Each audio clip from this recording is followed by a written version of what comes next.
बिस्मिल्लाहिर्रहमानिर्रहीम। अस्सलाम वालेकुम वीवर्स।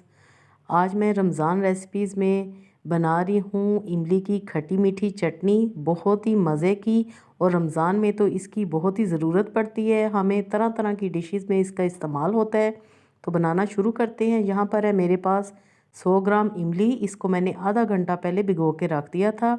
1 टेबल स्पून है अदरक पाउडर, हाफ़ कप है मेरे पास चीनी, और यहाँ पर है मेरे पास 1 टीस्पून कुटी लाल मिर्चें, 1 टीस्पून ज़ीरा और हाफ़ टी स्पून है नमक, 1 टेबलस्पून है मेरे पास कॉर्नफ्लोर।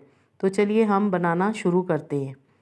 व्यूअर्स, सबसे पहले आपने हाथों को अच्छी तरह वॉश कर लेना है और इमली को अच्छी तरह मसल कर आपने इसका गूदा निकाल लेना है। और जो गुठलियाँ होंगी हम उनको इस तरह निचोड़ कर साइड पे निकालते जाएंगे।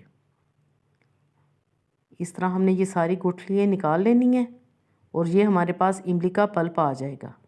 अब हम पैन रखेंगे और मैं किसी भी स्ट्रेनर की मदद से ये जो हमने पल्प निकाला है इसको हम छान लेंगे। अच्छी तरह आपने इसको छान लेना है ताकि कोई ज़रे वगैरह जो रह जाते हैं वो निकल जाएं। और अब मैं इसमें शामिल करूँगी हाफ़ कप से थोड़ा कम पानी, क्योंकि हमने इमली की चटनी को पकाना है तो इसलिए पानी इसमें डालना ज़रूरी है। 3 से 4 मिनट तक हम इसको बॉयल आने देंगे। वीवर्स, इमली की चटनी ये इतनी मज़े की होती है कि आप इसके आगे केचप, ग्रीन चटनी, हर तरह की चटनी भूल जाएंगे। मेरे घर में ये बहुत ही पसंद की जाती है और मैं हर साल इसे बहुत ज़्यादा मिक़दार में पहले से ही बना कर रख लेती हूँ। अब मैंने इसमें डाल दी है चीनी। आप चीनी की जगह इसमें शक्कर का भी इस्तेमाल कर सकते हैं। जो चीज़ आपको ईज़िली अवेलेबल है आप वो डालें। 1 टेबलस्पून हम इसमें डालेंगे जिंजर पाउडर, यानी कि अदरक का पाउडर। ये इसमें डालना बहुत ही ज़रूरी है, इससे टेस्ट बहुत अच्छा आता है। और जो भी हम रमज़ान में खाते हैं खाने, तो ये बहुत ही डाइजेस्टिव हमारी चटनी तैयार होती है। बाकी के मसाले भी हम इसमें डाल देंगे, जिसमें कुटी लाल मिर्चें, सफ़ेद ज़ीरा और नमक। और अब मैं इसमें डालूँगी हाफ़ टी स्पून काला नमक। काला नमक भी आपने ज़रूर डालना है।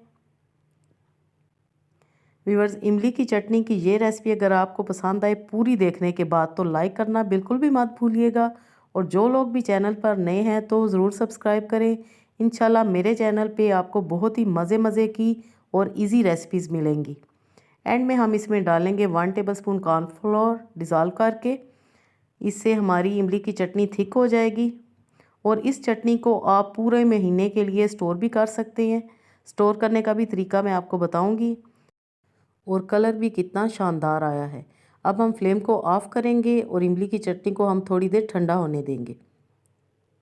जी, तो मैंने इस वक्त छोटी प्याली में इसको निकाला है। और अब मैं आपको बताऊंगी कि हम इसको स्टोर कैसे कर सकते हैं। कोई सा भी आपने जार लेना है, लेकिन जार का साफ़ सुथरा और ड्राई होना बहुत ही ज़रूरी है। डिफरेंट किस्म की चाट में, दही भल्लों में, पकोड़ों के साथ, समोसों के साथ ये चटनी बहुत ही शौक़ से खाई जाती है और उन चीज़ों का भी मज़ा दुबाला कर देती है। तो आप भी ये अभी से बना लें और स्टोर कर लें, पूरा महीना आपको आराम रहेगा। जी, तो बनाएं और इन्जॉय करें। अल्लाह पाक हम सब का दस्तरखान हमेशा वसी रखे। Thanks for watching. Next video तक के लिए अल्लाह हाफिज़।